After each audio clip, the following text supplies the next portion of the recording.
میری آج کی اس ویڈیو کو ہر مرد عورت ضرور غور سے پورا دیکھے، کیونکہ یہ ایک یتیم بچے کی کہانی ہے۔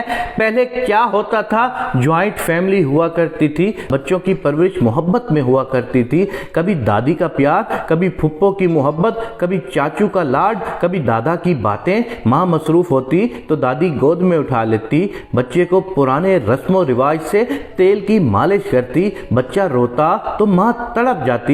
لیکن اب حالات کچھ مختلف ہیں۔ ماں تو ہر دور میں ماں ہی ہوتی ہے، لیکن کچھ غلطیاں یا تھوڑی سی سوچ بدلنے کی ضرورت ہے۔ حفظہ اپنے دوست سے فون پہ بات کر رہی تھی۔ ہاں یار، میرا شوہر تو بہت اچھا ہے، میرا بہت خیال رکھتا ہے، تم بتاؤ۔ حفظہ کا ایک بیٹا بھی تھا، 4 سال کا آریان، جو رونے لگا۔ حفظہ فون کان سے لگائے، بچے کی رونے کی آواز سن کر منہ سا بنایا۔ ایک تو اس کو رونا آ جاتا ہے جب کوئی ضروری بات کر رہی ہوں۔ جلدی سے اٹھی، آریان کیا مسئلہ ہے تم کو؟ آریان مسلسل رو رہا تھا، گود میں اٹھایا۔ یا خدایا، ابھی میں نے پیمپر بدلا تھا، پیمپر گیلا ہوتے ہی رونا شروع کر دیتا ہے۔ بچہ صبر کرتا ہے۔ آریان کو بھوک لگ رہی تھی، ایک کیلا ہاتھ میں تھمایا اور گھر کے کام کرنے لگی۔ آریان نے سارے کپڑے خراب کر لیے۔ حفظہ گھر کے کام ختم کر کے آریان کے پاس آئی، سر پہ ہاتھ رکھ لیا۔ اف میرے خدایا، آریان کو ڈانٹنے لگی، تم نے میری زندگی جہنم بنا دی ہے، قسم سے کیا کروں تمہارا؟ پھر سے کپڑے چینج کیے، گود میں اٹھایا، سلانے لگی۔ سو جا، مجھے کھانا بنانا ہے۔ آریان تھا کہ سونے کا نام ہی نہیں لے رہا تھا، اپنی دنیا میں مست کھیل رہا تھا۔ حفظہ ڈانٹتی تو ننھے سے ہاتھوں کو ہلاتا، چھوٹے چھوٹے دانت نکال کر ہنسنے لگتا۔ حفظہ نے غصے سے بیڈ پر لٹایا اور موبائل پہ کارٹون لگا دیے۔ آریان کارٹون دیکھنے لگا۔ حفظہ نے پہلی بار محسوس کیا، یہ تو کمال ہو گیا۔ 1 گھنٹہ گزر گیا، آریان نہ فیڈر کے لیے رویا نہ تنگ کیا۔ یہ تو بہت اچھا حل مل گیا ہے، موبائل سامنے رکھ دو اور وہ کارٹون دیکھتا رہے۔ شوہر گھر آیا، حفظہ کو آواز دی، کہاں ہو؟ حفظہ پاس آئی، جی آ گئے آپ؟ شوہر نے سوالیہ نظروں سے پوچھا، میرا دل کا سکون کہاں ہے؟ میرا شہزادہ سو گیا ہے؟ حفظہ آہستہ سے بولی، وہ موبائل پہ کارٹون دیکھ رہا ہے ساجد۔ حفظہ کا شوہر مسکرایا، ارے واہ کیا بات ہے، آج تو بڑا خاموش ہے۔ حفظہ شکر ادا کرنے لگی، اللہ پاک تیرا لاکھ شکر ہے، نہیں تو میری تو جان سولی پہ لٹکائے رکھتا تھا۔ اچھا سنیں جی، کل امی کے گھر جانا ہے میں نے۔ ساجد آہستہ سے بولا، موسم تھوڑا چینج ہونے دو پھر چلی جانا۔ حفظہ پیار سے بولی، نہیں جانو، کل ہی جانا ہے نا۔ امی کے گھر چلی گئی۔ اب وہاں صبح فیڈ بوتل میں دودھ ڈال کر پلا دیا اور موبائل دے کر لٹا دیا۔ دن کے 12 بج گئے، اپنی بہنوں کے ساتھ شاپنگ کرنے چلی گئی۔ بہت خوش تھی، شکر اللہ کا آریان کو ساتھ نہیں لانا پڑا، نہیں تو اس نے کہاں شاپنگ کرنے دینی تھی۔ آریان جب کافی وقت گزر گیا، بھوک بھی لگ گئی تھی، پیمپر بھی بدلنے والا تھا، رونے لگا۔ اب حفصہ تو بڑے آرام سے بازار میں گھوم رہی تھی، خود کو آزاد محسوس کر رہی تھی۔ آریان کو اس کی چھوٹی خالہ نے گود میں اٹھایا، چی چی کتنا گندا ہے آریان، خدا کا تیری ماما پیمپر چینج کرے گی، یہ لو کارٹون دیکھو۔ آریان تھا کہ روئے جا رہا تھا، رو رو کر برا حال ہو گیا۔ چھوٹی بہن نے کال کی، حفظہ آپی گھر آ جاؤ، آریان بہت رو رہا ہے۔ حفظہ آہستہ سے بولی، فریج میں دودھ پڑا ہے، گرم کر کے پلا دو، مجھے تھوڑا ٹائم لگ جائے گا ابھی۔ آریان تو ماں کو تلاش کر رہا تھا، لیکن ماں اپنی شاپنگ میں مگن تھی۔ نانی نے گود میں اٹھایا، آریان کہاں چپ کر رہا تھا، رو رو کر سو گیا۔ حفظہ گھر واپس آئی، آریان سو رہا تھا۔ ماں نے ڈانٹا، کچھ شرم ہے، تیرا چھوٹا سا بچہ ہے، اس کو چھوڑ کر سارا دن بازار میں گھومتی رہی، دیکھو اس کو بخار ہو گیا ہے۔ حفصہ چلا کر بولی، امی کیا ہے، آپ لوگوں سے ایک دن نہیں سنبھالا گیا بچہ، اور مجھے دیکھو میری کیا حالت ہوگی۔ ماں سمجھانے لگی، حفصہ تم ماں ہو اور بچے ماں کی آغوش میں سکون محسوس کرتے ہیں۔ حفصہ آریان کو گود میں لیتی، امی آپ کو نہیں پتا یہ کتنا تنگ کرتا ہے۔ دوسرے دن گھر واپس آ گئی۔ آریان آہستہ آہستہ چلتے ہوئے پورے کمرے میں گند ڈال رہا تھا، کبھی کوئی چیز پھینک رہا، کبھی کسی چیز کو کھینچ رہا۔ بچہ تھا، اسے کیا علم کیا نقصان والی چیز ہے اور کیا فائدے والی چیز ہے۔ حفظہ نے دودھ کا مگ رکھا تھا، آریان نے وہ بھی گرا دیا۔ جب حفظہ نے دیکھا، چلانے لگی، آریان کو 1-2 تھپڑ بھی مار دیا، تم نے میری زندگی جہنم بنا رکھی ہے۔ آریان رونے لگا۔ حفظہ غصے میں بولی، روتا رہے، رات کو آریان کو بخار ہو گیا، ساجد سو رہا تھا، آریان کے پیٹ میں شدید درد ہو رہا تھا، وہ رونے لگا۔ حفظہ نے ساجد کو آواز دی، اسے گود میں اٹھا کے میں تھک گئی ہوں۔ ساجد چلا کر بولا، تم کو پتہ ہونا چاہیے تھا بچہ ٹھیک نہیں ہے، ٹائم پہ بتاتی، ڈاکٹر کے پاس لے جاتا، لیکن تم کو اپنا فیوریٹ ڈرامہ دیکھنا ہوتا ہے، اپنی دوستوں سے بات کرنا ہوتی ہے۔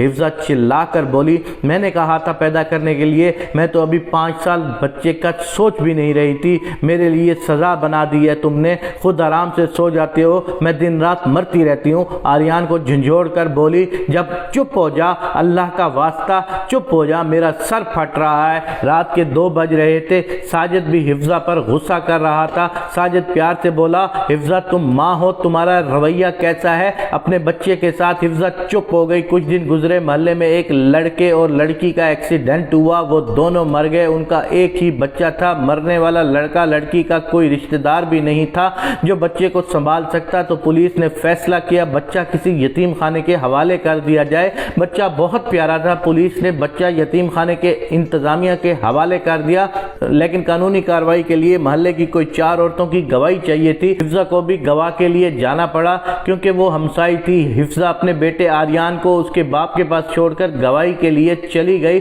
حفظہ یتیم خانے پہنچی، دیکھا وہاں بہت سے بچے تھے جو بالکل سکون شانت تھے، کوئی بھی بچہ رو نہیں رہا تھا، سب خاموشی سے کھیل رہے تھے۔ حفظہ بچوں کو دیکھ کر بہت متاثر ہوئی، وہ ماشاءاللہ کتنے اچھے بچے ہیں، سب کتنے آرام سے پیار سے کھیل رہے ہیں، کچھ سو رہے ہیں، اور میرا آریان اللہ معاف کرے آسمان سر پر اٹھا لیتا ہے۔ دل میں خیال آیا کیوں نہ اس بچے کو سنبھالنے والی ایک نرس سے پوچھوں یہ کیا کرتے ہیں، بچے ان کے ساتھ اتنے خاموش اور چپ چاپ کیسے رہتے ہیں، کوئی بھی بچہ روتا نہیں، تنگ نہیں کرتا۔ نرس سے پوچھا تو نرس مسکرانے لگی۔ نرس نے پوچھا کیا آپ بھی ماں ہیں؟ حفظہ نے ہاں میں جواب دیا، میرا تو ایک ہی ہے، لیکن اللہ جانتا ہے ایک سے بھی تنگ ہوں، نہ دن کو سکون نہ رات کو سونے دیتا ہے، اف کیا بتاؤں، پاگل کر دیتا ہے۔ نرس مسکرانے لگی، تب آپ تو بہت خوش قسمت ہیں اور آپ کا بچہ بھی خوش قسمت ہے۔ حفظہ نے سوالیہ انداز میں کہا، کیا مطلب؟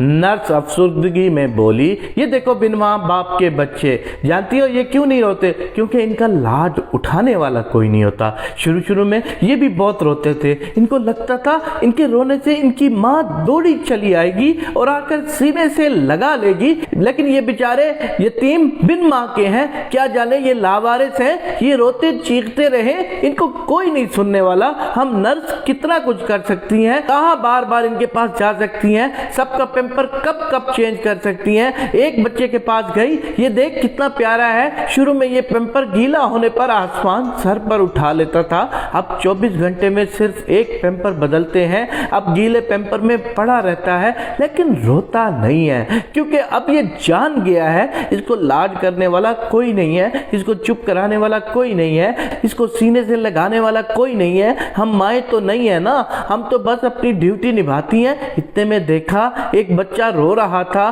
حفظہ نے تڑپ کر کہا، دیکھو وہ بچہ کتنی دیر سے رو رہا ہے۔ نرس آہستہ سے بولی، بھوکا ہے لیکن دودھ اپنے وقت پر ہی ملے گا، رو رو کر خود چپ ہو جائے گا۔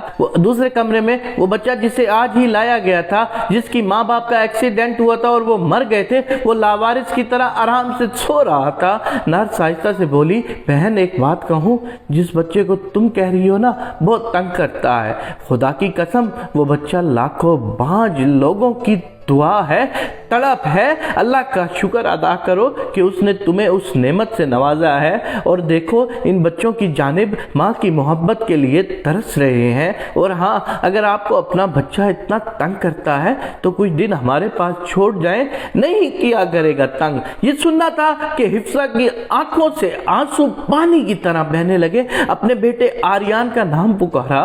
میرا آریان کمرے میں کھڑی تھی، کمرے سے باہر نکلتے جوتا پہننا بھی بھول گئی، تیز قدموں سے گھر کو جانے لگی، مسلسل رو رہی تھی، میرا آریان، میرا آریان، میری روح، میرا بچہ۔ گھر پہنچی، ساجد کچن میں چائے بنا رہا تھا، آریان سو رہا تھا۔ حفظہ نے آریان کو سینے سے لگا لیا، اپنی آغوش میں چھپا لیا، کبھی منہ چومتی، کبھی آنکھیں چومتی، کبھی پاؤں چومتی۔ ساجد پاس آیا، حفظہ کیا ہوا؟ ابھی سویا ہے؟ حفظہ ساجد کی طرف دیکھ کر چیخ کر رونے لگی۔ ساجد میرا آریان رو کیوں نہیں رہا؟ مجھ سے بات کرے۔ اٹھ میرے بچے۔ آریان اٹھا، آنکھ کھولی۔ اب میں اپنے بچے کو موبائل پہ کارٹون نہیں لگا کر دوں گی۔ جب بھی میرا بچہ اپنی ماما کو آواز دے گا، ماما قربان جائے گی اپنے شہزادے پر۔ ساجد پوچھنے لگا، حفظہ کیا ہوا؟ حفظہ روتے ہوئے سب بتانے لگی۔ بتاتے بتاتے آریان کو چوم رہی تھی، سینے سے لگا رہی تھی اور کہہ رہی تھی، جس عورت کو لگتا ہے نا اس کا بچہ بہت تنگ کرتا ہے، جائے ایک بار یتیم خانے کے بچوں کو دیکھ آئے، بیچارے کیسے ہر محبت ہر لاڈ پر احساس کے بنا خاموش اپنی ماں کی راہ دیکھ رہے ہیں۔ اور ہاں یہ بھی غلط ہے بچے کو موبائل فون کی طرف لگا دینا۔ چلو کھیلتا رہے، جان چھوٹی، کچھ تو سکون مل رہا ہے، تنگ نہیں کر رہا۔ اگر آپ ایک ماں ہو اور ایسا کر رہی ہیں تو یقین مانے غلط کر رہی ہیں۔ یاد رکھنا بچے کو خود ہی خود سے دور کر رہی ہو۔ آج تم بھی موبائل پہ لگا کر خود کو آزاد سمجھ رہی ہو تو کل کو تمہارا خیال بھی وہ ایسے ہی رکھے گا۔ کیا فرق ہے پھر سگی ماں اور یتیم خانے کے لوگوں میں؟ وہ جان چھڑانے کے لیے ایک بند کمرے میں رونے کے لیے چھوڑ دیتے ہیں اور تم جان چھڑانے کے لیے موبائل پہ کارٹون لگا دیتی ہو۔ آپ کی اس لاپرواہی سے بچہ پروان چڑھنے سے پہلے ہی نفسیاتی مریض بن جاتا ہے۔ میں آپ سب دیکھنے والے سے، جو دیکھنے والا کوئی لڑکا ہے یا دیکھنے والی کوئی ماں ہے، جو بھی ہے، میں ان سے گزارش کرتا ہوں اپنے بچوں کو موبائل پہ مت لگاؤ، اس کو نفسیاتی مریض مت بناؤ۔ ہماری آنے والی نسل تباہ و برباد ہو رہی ہے۔ اس کہانی کو سننے کے بعد میں آپ سے گزارش کرتا ہوں کہ یہ ٹائم گزر جائے گا۔ آپ بچوں کو پیار دیں تاکہ وہ اس معاشرے کے باعزت اور مضبوط شہری بن سکے۔